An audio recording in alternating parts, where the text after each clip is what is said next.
Here we are back in time with Rick Clunn. This is the May-June 1973, getting close to when I started fishing, but we're still not quite there. This cover, personally, I appreciated it because of all these. This is something you didn't really associate a whole lot now with bass fishing is fly rod fishing, and these are all popping bugs. And those are Stan Fagerson's bunch of popping bugs. And I loved popping bugs.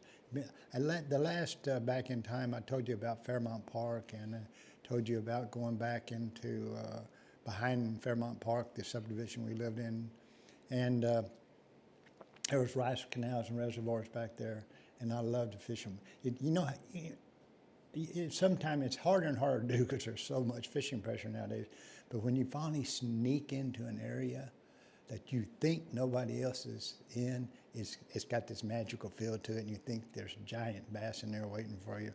Well, that was kind of this place for me, because my mom would allow me to get up early before the sun was up, get on my bike, school day, I'd take my fly rod and my popping bugs, and I'd ride back to those.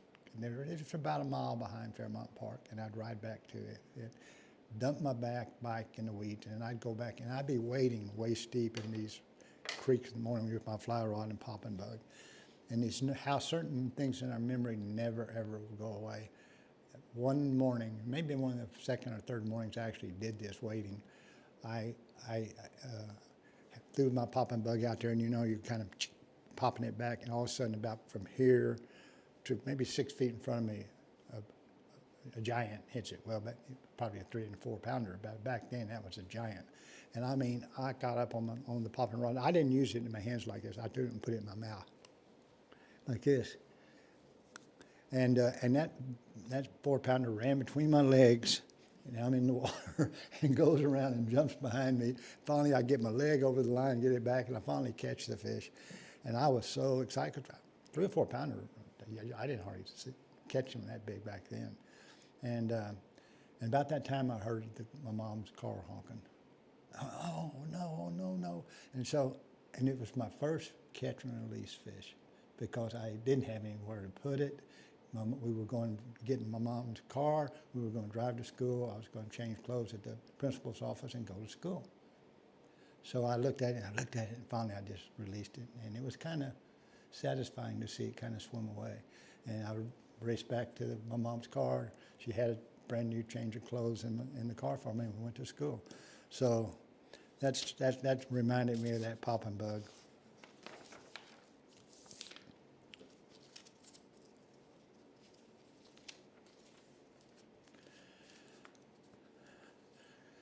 There's a kind of a neat article. I kind of got intrigued by these hooks. Back then, probably until the 80s, Japanese brought hooks to this country. The hooks weren't very good. Literally, I've always made the joke, you'd have to try to drive them in with a hammer to get them to go in something. So you had to learn to sharpen them. And sharpen them, your hooks, was really, really critical before the modern day hook. And there's a way to sharpen them. First, you try to sharpen them and make a little, like Kamakatsu and Kamakari do now, they're a real sharp point that you can't even hardly touch.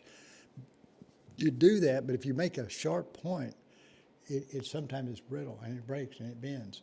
So a tracker survival school taught me that you have to sharpen the hook the same way you sharpen a knife. If you want a very sharp edge, you have to kind of go down and bevel it. And so that's what I was I'd buy whole boxes of hooks, and I'd just sit there and sharpen them.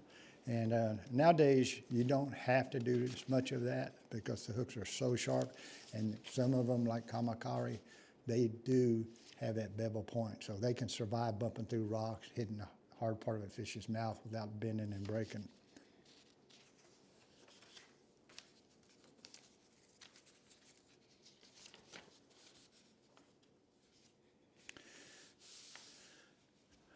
Well, you look at this and see if you can kind of maybe guess what it is.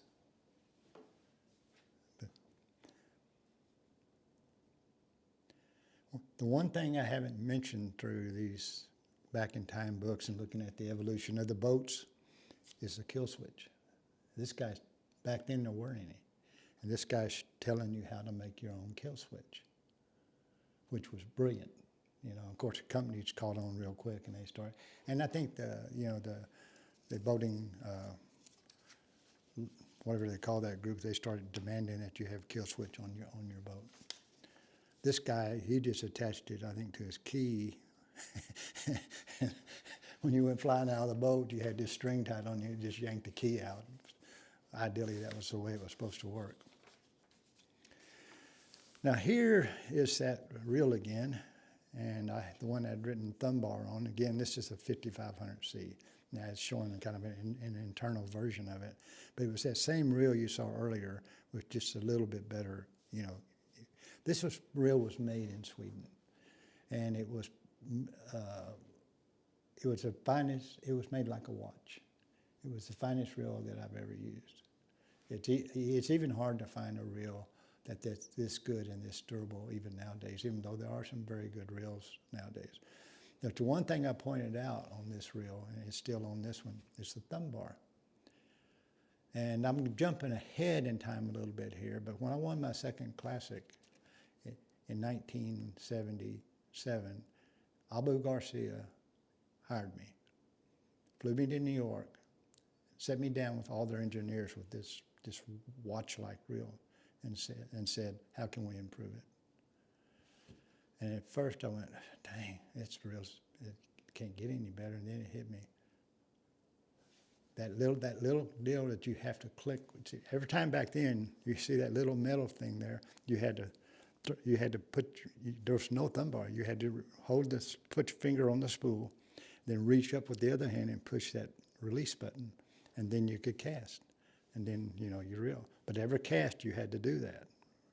Put your hand on the spool, reach up with your thumb, push the button. I said, why can't we put a button down here where my thumb already is so I don't have to use the other hand?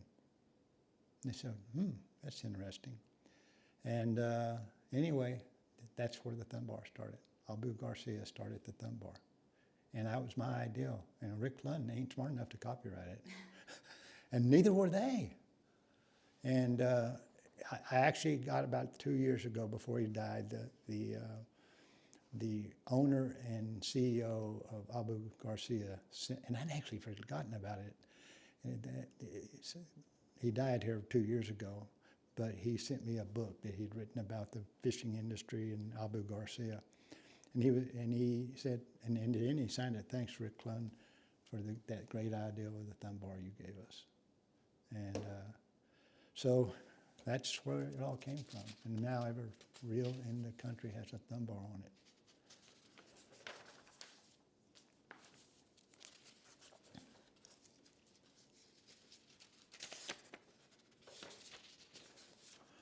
Oh, here's some of the tournaments now again. You know, they have about 6 tournaments every year now, and then they have the Classic. And again, like I've been doing in the other issues, past issues, I like to go down and to see who's doing well and whose name's at the top. Of course, Roland's still at the top, but look where Johnny Morris is. Dang, he was 8th. And then, you know, you go down to the Arkansas Invitational Beaver. Don Butler, who had won the Classic, won that one. That's the strange thing about the Classic. It seems like once you win it, you just like in other sports, it gives you momentum and it gives you confidence. And all of a sudden, you'll see these guys that win the Classic start winning more and more. And this one, Johnny was 7th. So that's pretty neat. Bill Dance, and the one thing missing in this one up here at St. John's River was Roland. Now, Roland was 2nd in this one here, so he's right back where you expect Roland to be back then. Look at the size of this worm, too. This is, this guy named Bob Tyndall caught the biggest bass, which was a 12-13 out of Rodman Pool. And this was down on the St. Johns River. And he was using this gigantic, you know, worm. So it was 13 inches.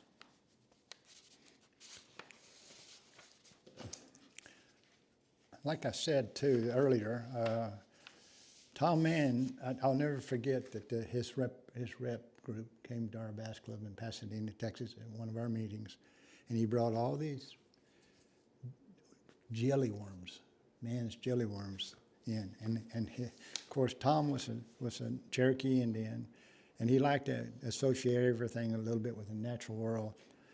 Still didn't make a whole lot of sense, but he put them grape, strawberry, blackberry, blueberry, and you can see all the way down the line, white grape, raspberry. He covered the gambit with them.